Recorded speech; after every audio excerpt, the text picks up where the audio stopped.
좋은 아침입니다. 여호수아서 7장 8절에서 18절 말씀 보도록 하겠습니다. 8절 주여 이스라엘이 그의 원수들 앞에서 돌아섰으니 내가 무슨 말을 하오리까. 9절 가나안 사람과 이 땅의 모든 사람들이 듣고 우리를 둘러싸고 우리 이름을 세상에서 끊으리니 주의 크신 이름을 위하여 어떻게 하시려 하나이까 하니. 10절 여호와께서 여호수아에게 이르시되 일어나라 어찌하여 이렇게 엎드렸느냐. 자, 여호수아는 이스라엘 백성들이 원수 앞에서 돌아선 것이 보통 일이 아니라는 것을 정확하게 알고 있었습니다. 사실 이제 가나안 사람들, 이 땅 사람들 모두 이 소식을 듣고 힘을 합쳐서 둘러싸서 이스라엘을 공격한다고 하면 이스라엘은 정말 세상에서 그 이름 자체가 끊어질 수밖에 없는 상황입니다.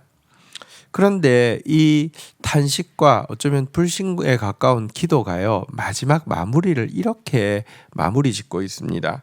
주의 크신 이름을 위하여 어떻게 하시려 하나이까. 그런데 이 고백이 모든 것을 뒤바꾸어 놓았습니다.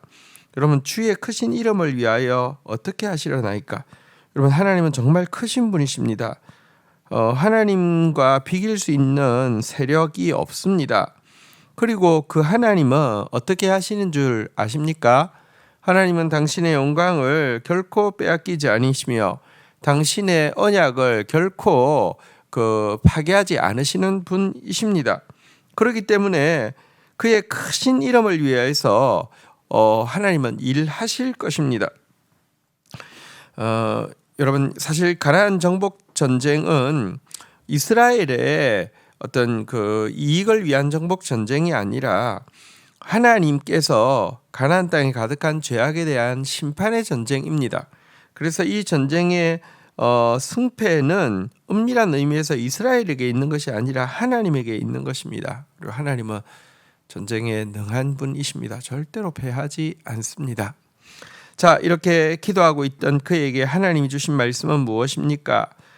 일어나라 어찌하여 이렇게 엎드렸느냐 하는 것입니다. 그가 지금 기도하고 있는데 일어나라고 이야기하십니다. 왜 엎드렸느냐라고 이야기하고 있습니다. 사실은 아이성 전투의 실패 원인은 하나님 때문이 아니라 하나님의 무능함이나 하나님의 무관심이나 하나님의 어떤 방심 때문에가 아닙니다. 이스라엘 안에 있었습니다. 솔직히 말하면 여호수아가 지금 더 열심을 내야 할 일은 하나님께 탄식하는 것이 아니라 자기들 안에 무슨 문제가 있었는지를 살피는 일이었습니다. 이것은 우리의 기도에도 정확하게 적용되어지는 것입니다. 많은 경우 우리가 기도하게 될 때 하나님께서 일어나라 어찌하여 이렇게 엎드렸느냐라고 이야기하실 때도 있을 것입니다. 왜 그렇습니까? 기도는 우리의 죄와 부족을 발견해 주게 하는 것이지 하나님께 책임을 전가하거나 스스로 해야 할 일을 등한하게 합리화해 주는 것이 아니라는 사실을 기억할 필요가 있습니다. 자, 11절부터 보겠습니다. 이스라엘이 범죄하여 내가 그들에게 명령한 나의 언약을 어겼으며 또한 그들이 온전히 바친 물건을 가져가고 도둑질하며 속이고 그것을 그들의 물건들 가운데 두었느니라.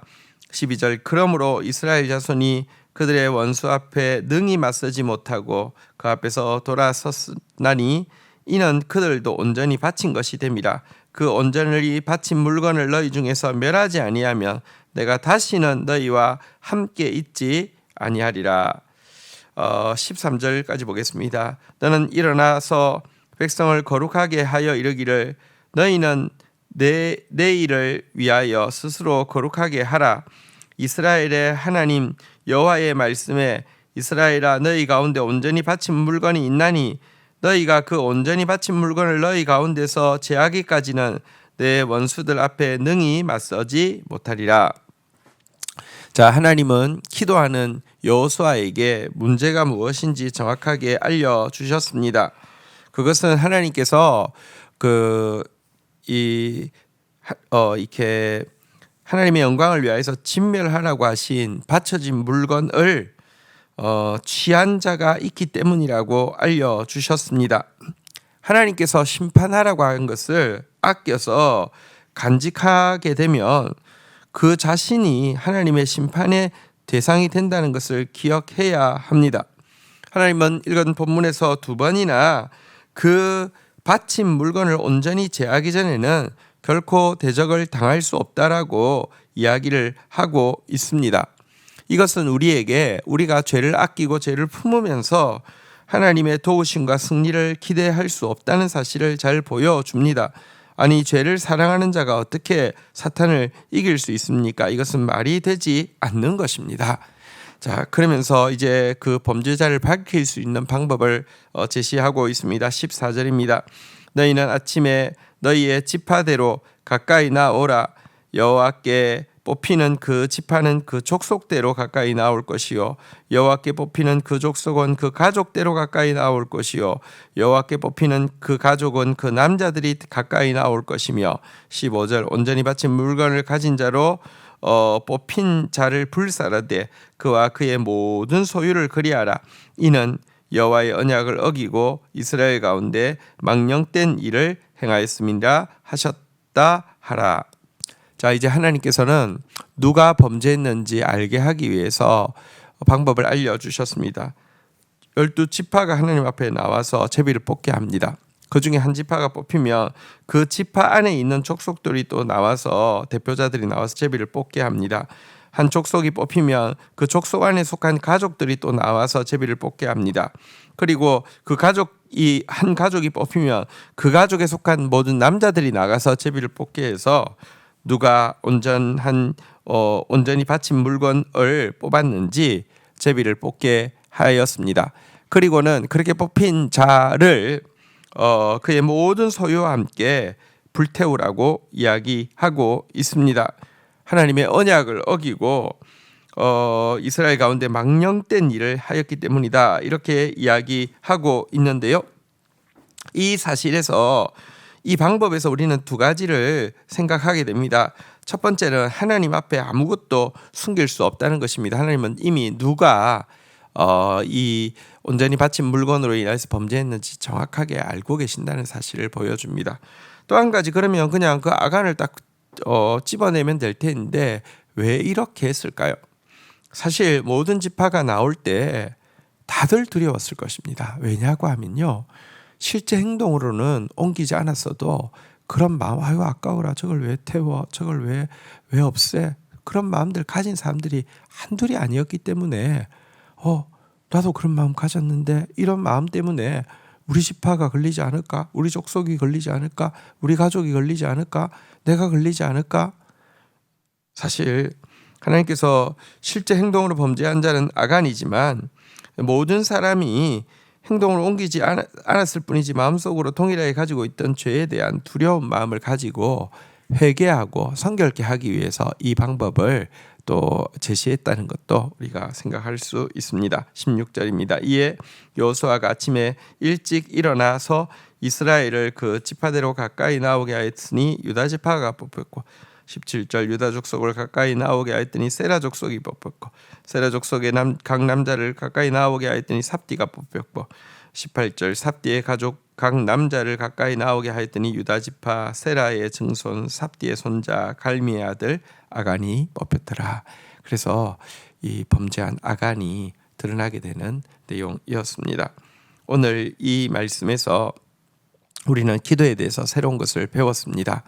여러분, 어떤 상황에서도 우리의 기도는 주의 크신 이름을 위해서 주께서 어떻게 하실지를 묻는 고백으로 나아간다고 하면 그 크신 이름, 그리고 그 이름의 영광을 결단코 빼앗기지 아니하시고 그 약속의 말씀을 결단코 실행치 않으심이 없는 하나님 일하심을 보게 될 것입니다.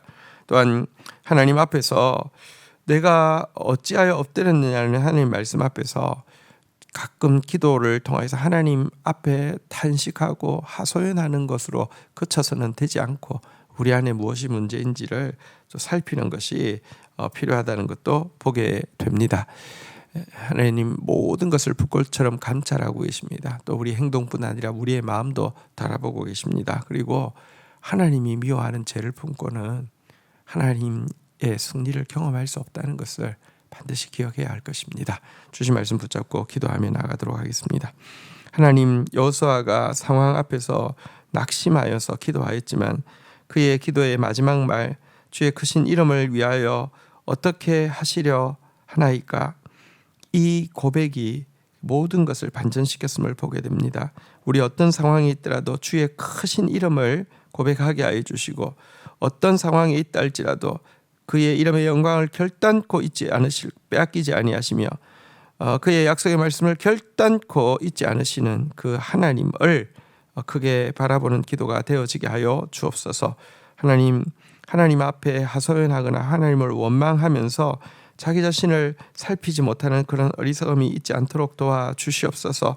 하나님이 미워하시는 죄를 품고 승리를 기대하거나 번영을 기대하거나 축복을 기대하는 어리석은 자 결코 되지 않도록 주님 은혜를 베풀어 주시옵소서. 지금도 불꽃 같은 눈으로 우리의 마음과 생각을 감찰하고 계신 주님 앞에서 하나님 참회하는 마음으로, 또 모든 것을 아시는 하나님 앞에서 경외하는 마음으로 사는 저희들 되어질 수 있도록 은혜를 더하여 주옵소서. 예수 그리스도의 이름으로 기도 올립니다. 아멘.